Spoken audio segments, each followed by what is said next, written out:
আসসালামু আলাইকুম প্রিয় গ্রাহক, ই মানি এসডিএমবি এজেন্ট পক্ষ থেকে সকলকে জানাই শুভেচ্ছা।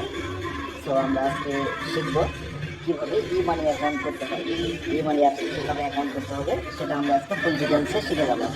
তো ই মানি অ্যাকাউন্ট করার জন্য আমরা সর্বপ্রথম ই মানি অ্যাপসটিতে প্রবেশ করবো। ই মানি অ্যাপটিতে প্রবেশ করার পর আমরা এরকম একটা ইন্টারফেস দেখতে পাবো। দেন আমরা এই ইন্টারফেসে এখানে দেখবো যে ক্রিয়েট এ নিউ নামে একটা অপশন রয়েছে লগ ইনের একদম নিচে। তো আমরা ক্রিয়েট এ নিউ অপশনটাতে ক্লিক করবো। তো ক্রিয়েট এ নিউ অপশনটাতে ক্লিক করার পর এখানে দেখা যাচ্ছে যে আমাদের কাছে যে ফটো কালেক্ট করবে গুগল, সেটার জন্য ভেরিফিকেশন চাচ্ছে। সবাই ভেরিফিকেশনটা আমরা অ্যাকসেপ্ট করে দেবো। দেন আমরা এরকম একটা ইন্টারফেস দেখতে পাবো। এখানে ফ্রন্ট সাইড এবং ব্যাক সাইড আছে।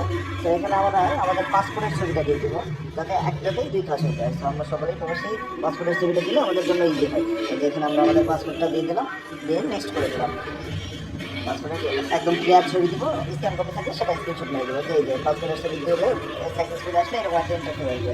দেন এখানে আমরা আমাদের হচ্ছে ইউজার নেমটা লিখবো। দেন এখানে আমরা আমাদের ইমেল দেবো।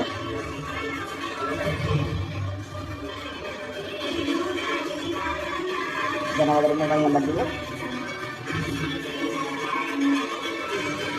দেন নিচে আমরা এই ইনফরমেশনগুলো অটোমেটিক পূরণ হয়ে গেছে, যেটা আছে সেটা ক্লিক করে দেবো।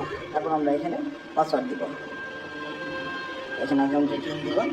পিন দেওয়ার পর এই লাস্টের অপশনটাতে ক্লিক করে অ্যাকাউন্ট লেভেলটা আমরা এই যে পার্সোনাল দেখতে পাচ্ছি, পার্সোনাল লেভেলটা সিলেক্ট করে দেবো।